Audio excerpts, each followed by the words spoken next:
दिनै 5 सेप्तेम्बर गोथार फोरोंगिरि सान आरो दिनै बे सानखौ हादरनि मोनफ्रोमबो रायजोआव फोरोंगिरि सान महरै फालिनाय जायो।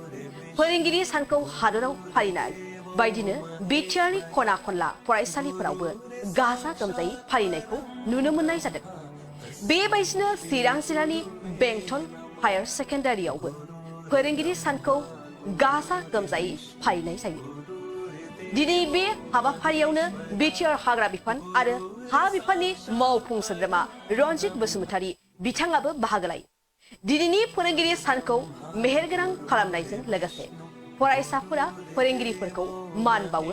बिटिआर हाग्रा बिफाननि मावफुं सोद्रोमा रनजित बसुमतारी बिथाङा फरायसाफोरखौ इयुनाव जाफुंसार जानो थाखाय नाजाथाबनाय थानांगोन, फोरोंगिरिखौ मान होनो रोंनांगोन, अब्लासो फरायसा जिउआव जाफुंसार जानो हायो होननानै फरायसाफोरनि सायाव गोबां गुन गोनां बाथ्रा बुंनायनि गेजेरजों फरायसाफोरखौ बोसोन होयो बिटिआरनि मावफुं सोद्रोमा रनजित बसुमतारी बिथाङा। Happy Teachers Day होननानै। Happy Teachers Day, thank you. आंनि खुलुमनाय सिबिनाय जोंनि फोरोंगुरु बिथांमोननिसिम आंनि गोरबोनिफ्राय बावहरग्रोबाय। मोनसेल' खोथा बुंगोन, बिमा बिफा फोरोंगिरि बे मोनथाम खाम्फाया इसोरनि नोजोराव गिबि सोरजि। गासैबो धोरोमावनो नोंथांमोनाबो जोंनि फरायसाफोरा सुख मोननो हायो, जायनि जाहोनाव दिनैनि दिनखौ जोङो फोरोंगिरि सान होननानै फालिदों।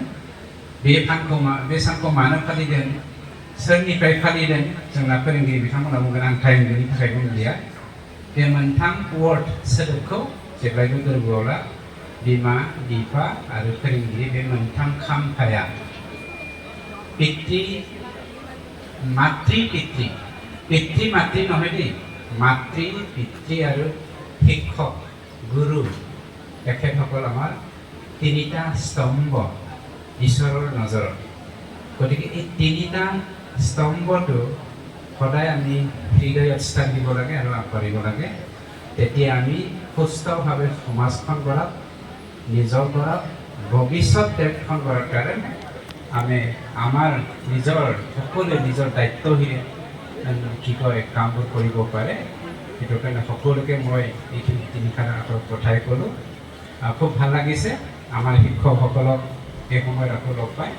আজি on behalf of the government of BTR আমি এপ্ৰিচিয়েশ্যন লেটাৰ সকলো স্কুলতে পঠিয়াইছে আৰু মই আমাৰ প্ৰাইমাৰী দলৰ VCDC দলৰ আমাৰ লিডাৰসকলৰ লগত আহি পেলাই এই এপ্ৰিচিয়েশ্যন লেটাৰটো আমাৰ প্ৰিন্সিপাল ডাঙৰীয়াক পঠাবৰ কাৰণে মই প্ৰস্তুত হ'লোঁ।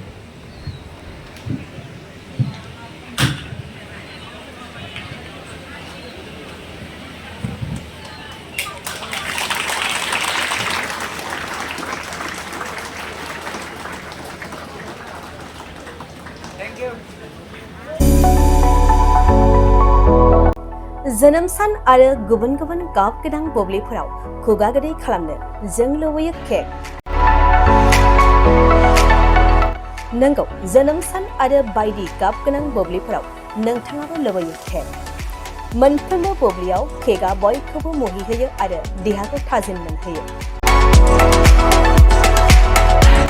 बेबायदिनो क'क्राझार सहर डन बस्क' एचएस स्कुल र'डनि वार्ड नं 4 आव दं नोंथांखौ मुहिहोग्रा आरो थाजिम मोनहोग्रा गोथाव केक। गोथार जोनोम सान फालिनाय बायदि गाब गोनां बुब्लिफोराव खुगा गोदै खालामनो नोंथाङा लांफैनो हागोन क'क्राझारनि बेकारि एन्ड कनफेक्शनारि रेस्टुरेन्टआव गोरबो सोलेर थाजिम मोनहोग्रा मेजेरनाय गोथाव केक।